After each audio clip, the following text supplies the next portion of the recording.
On August 18, Israel struck the al-Duhur air base in northwestern Syria, just over 70 kilometers from the Turkish border, a move Syrian officials described as a violation of the country's sovereignty.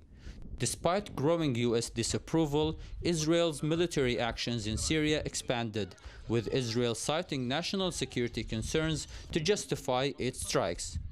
Syrian officials recognize Israel's broader aim is to keep the country fragmented, as Turkey's cooperation with Syria emerged from energy and reconstruction support to security and military rehabilitation.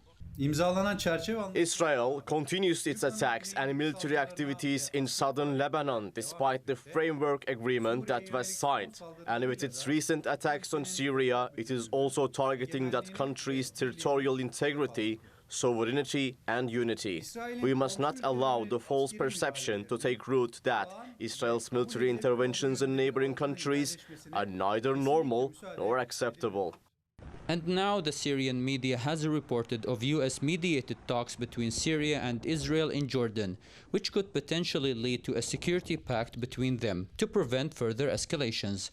But such efforts are hindered by ongoing Israeli attacks. The continuation of the Israeli military operations and the illegitimate occupation of our territories beyond the 1974 line represents a direct threat to the region's stability and a drain on our national resources.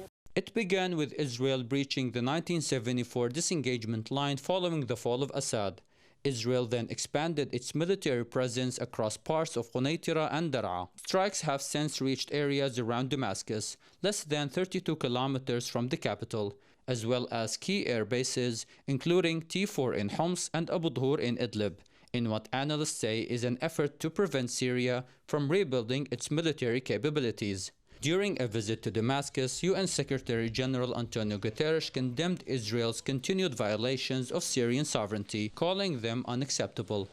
And indeed, the United Nations recognizes such without limitations that the Golan Heights belong to Syria. And at the same time to condemn all the violations that are being perpetrated at the present moment.